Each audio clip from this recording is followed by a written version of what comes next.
मैं आपको बड़ी अहम अपडेट दूंगा, क्योंकि जिस तरह की खबर आ रही है कि ईरान ने पलटवार किया, ईरान ने अब अमेरिका को भरपूर जवाब दिया है, ईरान ने मुंह तोड़ जवाब दिया है। और ये जॉर्डन, बहरीन, कतर, यहाँ पे ईरान की तरफ से जबरदस्त हमला किया गया। ऐसी खबर आ रही है कि ओमान में जो मस्कट है वहां पे अभी ईरानी डेलीगेशन सैयद अब्बास अरागची की कयादत में मौजूद है। वहां बातचीत भी चल रही है। एक तरफ बातचीत, दूसरी तरफ अटैक। ये है क्या, क्या चल क्या रहा है? ये बातचीत किसी नतीजे पर पहुंच पाएगी या नहीं? लेकिन खबर यही है कि एक तरफ बातचीत, दूसरी तरफ जंग। और चूंकि कल जो ईरान के सुप्रीम लीडर आयतुल्लाह मुश्तबा खामनाई ने बहुत क्लियर कह दिया, बहुत साफ साफ कह दिया, और साफ साफ ये कहा कि हम खून का बदला खून, हम इंतकाम लेके रहेंगे। और उनकी पूरी फेहरिस्त तैयार है कि हमें किसको मारना है। और यही बयान, और इससे पहले भी एक हंगामा पूरे अमेरिका में, और बार बार ये दावा इजराइल की तरफ से किया जा रहा है, एजेंसियों की तरफ से, कि ईरान डोनाल्ड ट्रंप को मारना चाहता। हालांकि मेरे इस पे बड़े बुनियादी सवाल ये है कि अब तक डोनाल्ड ट्रंप पे जितने हमले हुए उसके लिए जिम्मेदार कौन है, किसने जिम्मेदारी ली, और क्या पता चला? तो ये एक बयान है। दूसरा ये कि कल जब एक्सपर्ट से बात हुई तो उन्होंने कहा कि यह देखना चाहिए कि ये जो बयान है इसके पीछे कौन है। ईरानी अवाम बार बार डिमांड कर रही, बार बार मांग कर रही है कि अमेरिका इजराइल से बदला लिया जाए, उनसे बातचीत न की जाए, ये बातचीत के काबिल नहीं है। तो कई तरह की बातें यहां देखे। सबसे इंपॉर्टेंट खबर यह आ रही है कि स्टेट ऑफ हॉर्मुज को अब आईआरजीसी ने पूरी तरह से बंद कर दिया है। जहाज पर हमले के बाद अमेरिका ने ईरान पर कर दिया ताबड़तोड़ अटैक। अब यहाँ पे खबर यह है, अभी ईरान ने भी हमला किया है।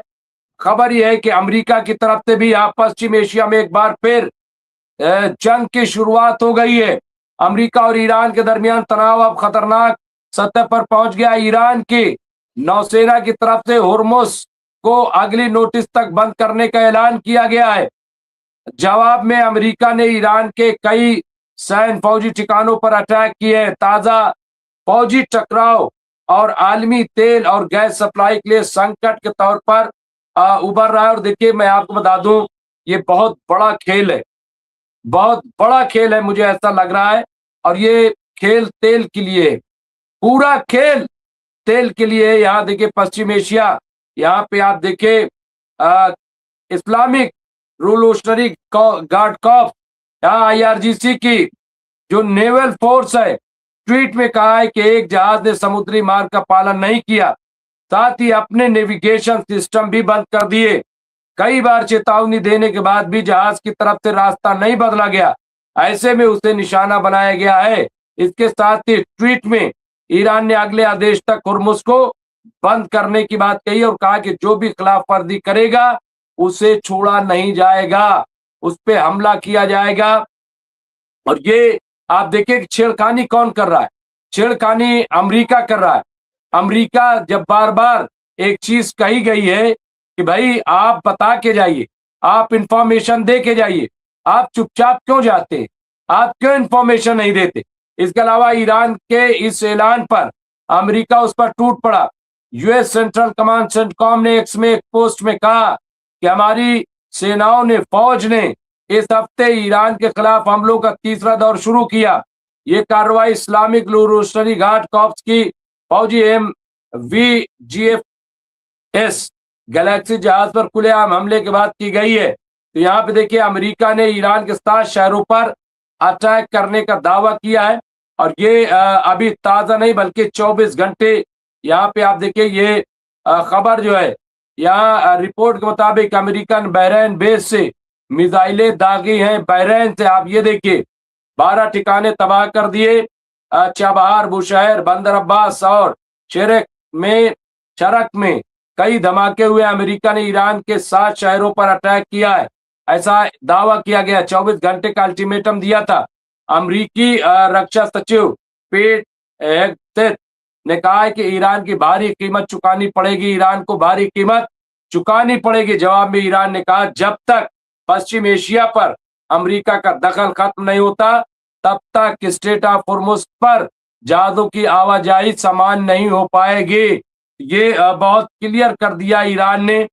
ईरान ने कहा कि भाई, जब तक अमेरिका का तसल्लुत बाकी रहता है, तब तक हम अपनी पॉलिसी को नहीं बदलेंगे। वैसे ही पॉलिसी हमारी चलती रहेगी यहाँ पे, और ये स्टेट ऑफ हॉर्मुज पे हमारा कंट्रोल रहेगा। तो ये आप देखिए, ये बहुत बड़ी बड़ी इंपॉर्टेंट खबर यहाँ पे इस वक्त देखने को मिल रही है। यहाँ इससे पहले 7 जुलाई को ईरान ने सऊदी और कतर के 3 जहाजों को हॉर्मुज में निशाना बनाया था, ऐसा दावा है। उसके बाद जवाबी कार्रवाई में अमेरिका ने महीने भर के अंदर ही सीज फायर का समझौता तोड़ते हुए ईरान पर हमला कर दिया था। अमेरिका की तरफ से 2 दिन लगातार ईरान पर हमला किया गया था। अमेरिकी राष्ट्रपति ने ईरान पर हमले की तस्दीक करते हुए कहा था कि समझौता टूट गया है, ईरान से बातचीत नहीं की जाएगी। हालांकि इसके बावजूद हम देख रहे हैं कि अभी भी जो ईरानी डेलीगेशन है वो इस वक्त ओमान में मौजूद है, बातचीत कर रहा है। 2 बहुत इंपॉर्टेंट, एक जो मुश्तबा खामनाई की तरफ से बयान आया है, और दूसरा अभी जो बयान डोनाल्ड ट्रंप की तरफ से आया, ये दोनों बहुत इंपॉर्टेंट है। और ऐसे में अभी हमारे साथ जुड़ जाएंगे ग्रुप कैप्टन उत्तम कुमार देवनाथ जी। उनसे हम बातचीत करेंगे, अगर वो हमसे जुड़ गए, जैसा कि पूरी उम्मीद है, तो उनसे हम बातचीत करेंगे। लेकिन यहाँ पे देखिए, जब दोनों तरफ से ऐसी बातें हो रही हैं, तो सवाल ये है कि कैसे कैसे यहाँ पे बातचीत होगी। ये बहुत इंपॉर्टेंट है। यहाँ मुश्तबा खामनाई साहब ने क्या कहा, उधर आयतुल्ला अली खामनाई के सुपुर्दे खाक होने के बाद उनके बेटे मुश्तबा खामनाई ने देश के नाम पहली बार संबोधन किया। उन्होंने अपने पिता की हत्या का बदला लेने की कसम खाई है। उन्होंने कहा कि अगले अपने बेगुनाहों और अपने पिता की हत्या का बदला लेके रहेंगे। ये ईरान की ख्वाहिश है, भले वो पद पर रहे या न रहे। दुश्मन बिस्तर पर लेटे हुए मौत की इच्छा अधूरी रह जाएगी, यानी वो बिस्तर पर नहीं मरेंगे, हम उन्हें सीधे कब्र तक पहुंचाएंगे। इसके लिए लिस्ट तैयार की जा रही है। तो ये आप देखिए, यहाँ पे बहुत क्लियर है। और लिस्ट में जो सरे फेरिस्त है वो डोनाल्ड ट्रंप का नाम है। और इसके बाद मुझे ऐसा लगता है कि कहीं ना कहीं इसमें नेतन्याहू का भी नाम होगा। हमारे साथ ग्रुप कैप्टन साहब जुड़ गए, मैं उन्हें स्क्रीन पर लूंगा। लेकिन ट्रंप ने क्या धमकी दी है, उधर अमेरिकी राष्ट्रपति डोनाल्ड ट्रंप ने कहा है कि अगर ईरान उनकी हत्या में सफल होता है, तो उन्होंने ऐसी कार्रवाई का निर्देश दे रखा है जो दुनिया ने कभी नहीं देखा होगा। ईरान पर सबसे भीषण बमबारी होगी। उन्होंने ये भी कहा कि अगर अमेरिका हितों या उनकी सुरक्षा पर हमला हुआ, तो अमेरिका बेहद कड़ी कार्रवाई करेगा। अमेरिका के 1000 मिसाइलें लॉक्ड एंड लोडेड हैं, और जरूरत पड़ने पर ईरान की तरफ से इन्हें दागा जा सकता है। लेकिन सवाल फिर वही कई बार कि अब तक जो 4-5 बार हमला हुआ है डोनाल्ड ट्रंप पर, क्या डोनाल्ड ट्रंप नहीं जानते कि हमला किसने किया? इसमें ईरान तो नहीं था। बहरहाल मेरे साथ जुड़ गए सुवर्णा राज धाकड़ जी नेपाल से, अलमदार साहब, इसके अलावा आरिफ साहब, रेशमा बानो, ये तमाम लोग हमसे जुड़ गए हैं। इसके अलावा यहाँ पे सुवर्णा नाथ जी सुबह ही से, और उन्होंने एक अपडेट भी दी है। आज फिर अमेरिका ने ईरान पर हमला कर दिया। जवाब में ईरान ने भी यूएई, जॉर्डन और बहरैन वगैरह में मिसाइलें दागे। लगातार बातचीत भी और हमले भी।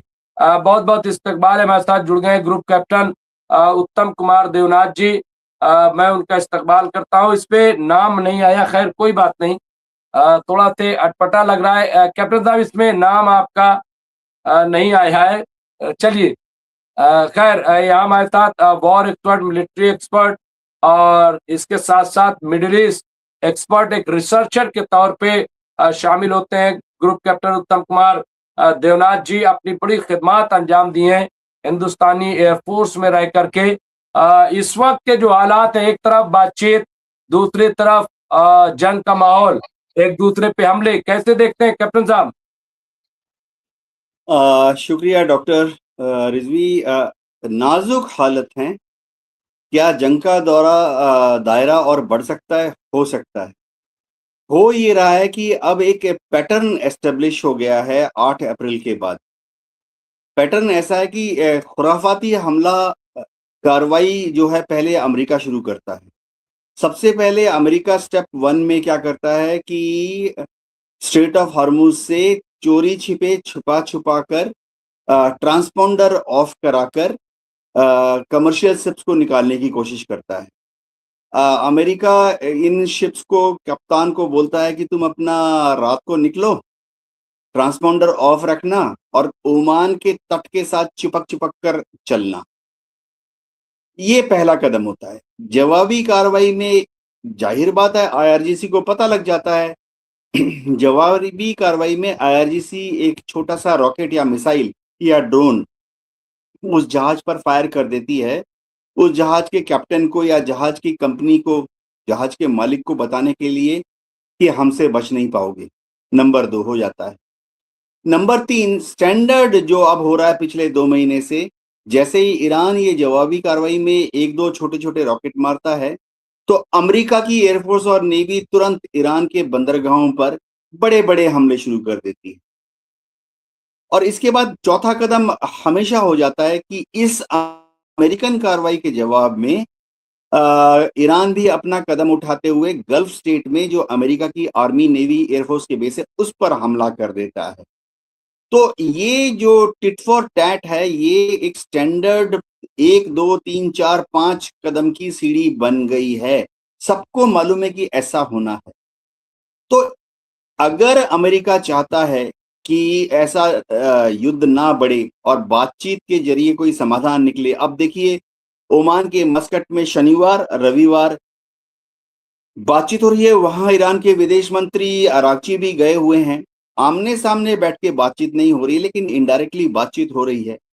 अगर अमेरिका चाहता है कि स्ट्रेट ऑफ हार्मुज में शांति हो जाए, ईरान के साथ समझौता साइन हो जाए, शुरुआत अमेरिका को करनी पड़ेगी कि वो ये जो छुप-छुप के शिप्स को निकालने की कोशिश करता है स्ट्रेट ऑफ हार्मुज से, कि आ जाओ, मेरे साथ आ जाओ, डरो मत, हम अमेरिका की नेवी की प्रोटेक्शन में तुम्हें रात के अंधेरे में ट्रांसपोंडर ऑफ करा के ले जाएंगे ओमान के खाड़ी के साथ, ओमान के तट के साथ चिपक के चलो। अमेरिका को ये जो कार्रवाई है ये बंद करनी पड़ेगी। कुछ समय के लिए तो अमेरिका मान जाए ना। अब देखिए अगस्त तक बातचीत करने का माहौल था। 60 दिन का समय अगर दिया गया है बातचीत के लिए, तो कम से कम जुलाई और अगस्त में अमेरिका इस तरह की खुराफाती हरकत करने से बाज आए। जी, डॉक्टर रिजवी। साहब ये बिल्कुल सही आप कह रहे हैं कि अमेरिका को पहल करनी पड़ेगी और छुप-छुप के जाने की ज़रूरत क्या है? क्यों? और एक बहाना ऐसा लग रहा है कि तलाश किया जा रहा है, लेकिन कैप्टन साहब एक तरफ अमेरिका कह रहा है कि भई हमने तो हमला किया नहीं, तो ये बयान क्यों आया? दूसरा, जिस तरह की चेतावनी जिस तरह की, और ये कि साहब हमें बड़ा खतरा है और ईरान हमें मारना चाहता है। कैप्टन साहब मैं एक चीज़ जानना चाहता हूँ कि अब तक जो भी हमले डोनाल्ड ट्रंप पे हुए, चाहे इलेक्शन दौरान, बाद में, तो क्या पता चला अब तक? क्या इसके पीछे ईरान है? नहीं है। तो कौन है? कौन इनको मारना चाहता है? क्या आवाज़, या ये खुद ही अटैक करवा के एक हमदर्दी हासिल करना चाहते हैं दुनिया की और बचना चाहते हैं अपने गुनाहों से? एफ़स्टीन फाइल को छिपाना चाहते हैं? हाँ, डॉक्टर रिजवी देखिए, ईरान के खिलाफ कार्रवाई करने के लिए फॉल्स फ्लैग ऑपरेशन अमेरिका भी कर सकता है। फॉल्स फ्लैग ऑपरेशन इज़राइल भी कर सकता है कि कुछ इधर-उधर कुछ गड़बड़ी कर दी और दावा इंटरनेशनल मीडिया में ऐसा कर दिया गया कि ईरान ने गड़बड़ी की। लेकिन दुनिया को भी मालूम है कि डोनाल्ड ट्रंप के ऊपर जो 3 हमले हुए हैं तो अमेरिका के लोगों ने किए हैं। डोनाल्ड ट्रंप को ये भी पता होना चाहिए कि अगर उनकी ये ज़रूरत होती है कि वो 27 फरवरी को आयतुल्लाह अली खमेनी को और उनके टॉप 30 जनरल्स और पॉलिटिशियंस को मार डालें, तो कोल्ड ब्लडेड मर्डर कह सकता हूँ। तो फिर उनको पता होना चाहिए कि डोनाल्ड ट्रंप के ऊपर भी खतरा है। जी।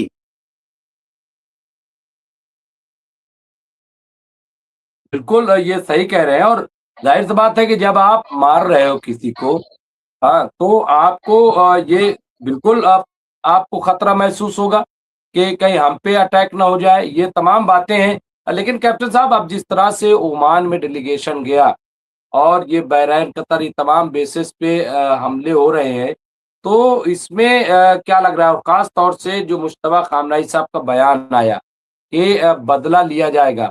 अब मैं फिर घूम फिर करके आता हूँ वहीं पे, जो इज़राइल वाला बड़ा इम्पोर्टेंट इश्यू है कि इज़राइल इस चीज़ को कैसे देखता है? क्योंकि इज़राइल तो ये नहीं चाहता कि जंग रुके। कैप्टन साहब।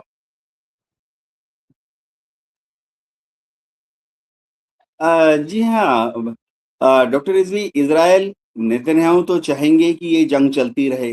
नेतन्याहू को मालूम है कि जब तक ये जंग चल रही है, तब तक इज़राइल में नेतन्याहू का बोलबाला रहेगा।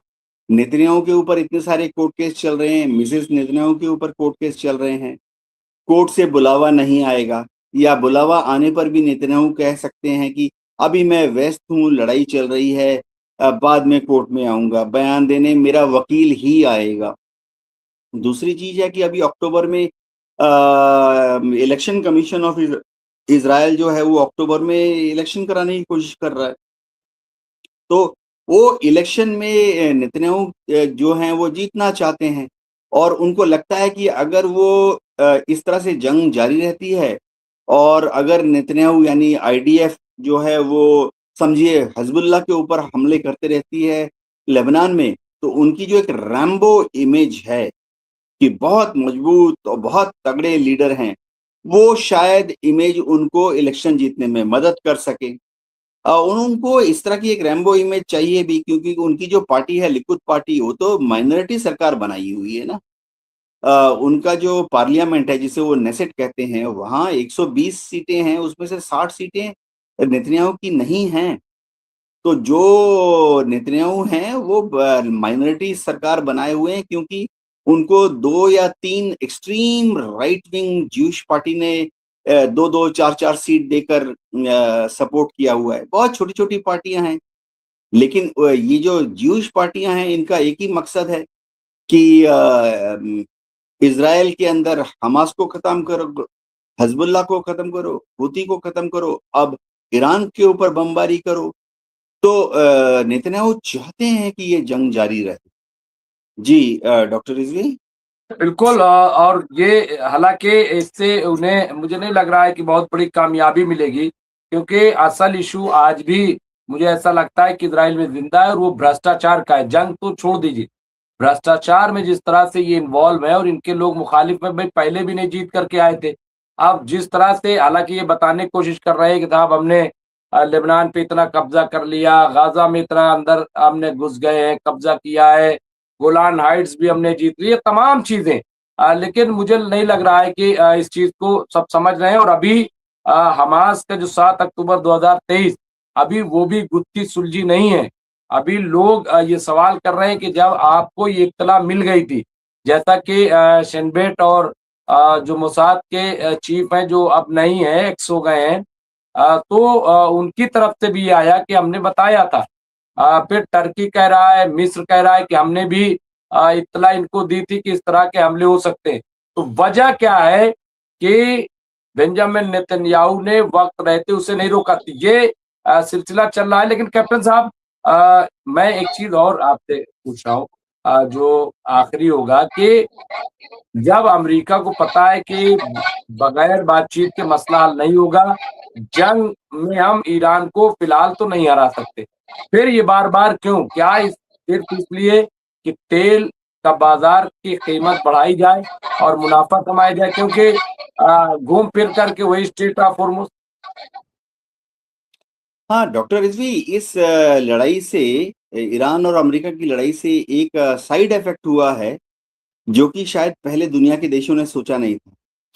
अमेरिका की तो पौ 12 हो गई, 20 की 20 उंगलियां घी में हो गई। एक, क्योंकि पर्शियन गल्फ से कच्चा तेल नहीं आ रहा है, गैस नहीं आ रहा है, तो दुनिया के सारे जो देश हैं इधर उधर दौड़ रहे हैं कि कहीं से भी मिल जाए कच्चा तेल और गैस, भारत भी।